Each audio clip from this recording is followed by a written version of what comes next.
In July 1975, a brilliant young woman completely vanished from her home in Charlotte. For nearly 40 years, her family begged for answers, while the police file sat gathering dust, only 2 pages long. What the family didn't know was that a highway worker had found her skeletal remains down a mountain embankment just a decade later. But a massive breakdown in communication kept her a nameless ghost for another 27 years. Tonight, we look at the secrets buried on Interstate 40 and the chilling theory that her disappearance wasn't an isolated crime, but the work of a phantom highway predator.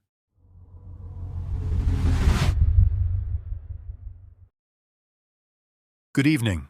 I'm Marcus Hayes, and tonight on Case Files After Dark, we are uncovering a decades-old North Carolina mystery where a grieving family's relentless search finally collided with the power of modern DNA technology.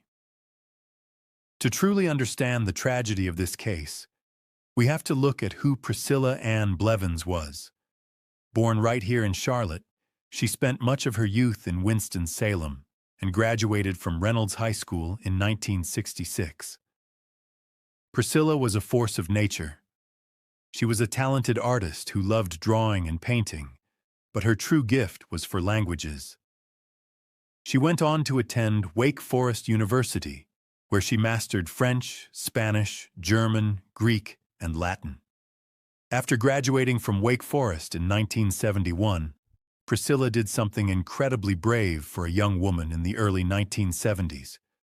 She packed her bags and moved completely alone to Bogota, Colombia, where she spent an extended period teaching English to locals. She had a massive dream. She wanted to become a translator for the United Nations, using her gifts to bring the diverse peoples of the world closer together. Eventually, she returned to North Carolina, settling into an apartment on Tivola Road in Charlotte with a roommate. She loved dogs, she loved fashion, and she was ready to build her future. But on July 8, 1975, that bright future was instantly extinguished. Priscilla, just 27 years old, vanished from her home. She left behind her apartment, her belongings, and a family that was completely shattered. Her worried parents immediately went to the police, but in the 1970s, missing adult cases were rarely given the urgency they deserved. The initial police investigation was shockingly bare bones. Reports would later reveal that the official police file tracking Priscilla's disappearance was only 2 pages long. It seemed as though the system had simply written her off, leaving her family to navigate the crushing darkness of the unknown entirely alone. Year after year, Priscilla's parents and her sister waited for the phone to ring. But decades passed in total, torturous silence. What the Blevins family didn't know was that a piece of the puzzle had actually been found just 10 years after she vanished. On March 29, 1985, a highway maintenance worker was walking along a steep embankment off Interstate 40 in Waynesville, North Carolina, deep in the rugged mountains of Haywood County. There, hidden in the brush, the worker made a gruesome discovery: human skeletal remains. Local authorities recovered 32 bones, including a skull. Forensic teams at the time estimated that the body had been placed at that location around the time Priscilla had gone missing a decade earlier. But in 1985, the internet didn't exist. There were no interconnected national databases for missing persons or unidentified remains. Waynesville was nearly 3 hours west of Charlotte.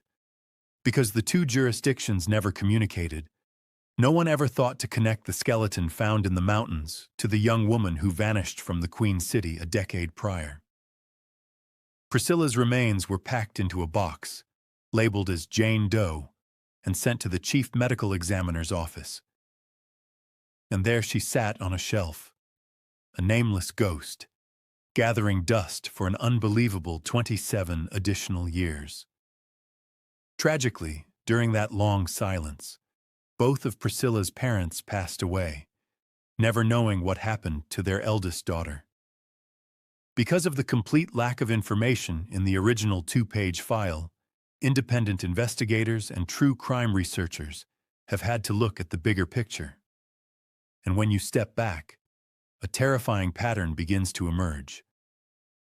Priscilla Blevins had beautiful, distinct, reddish-blonde hair, and her body was disposed of in a very specific way, dumped down a steep embankment along a major interstate highway. For decades, criminal profilers and the FBI have tracked a loose cluster of unsolved homicides known as the Redhead Murders.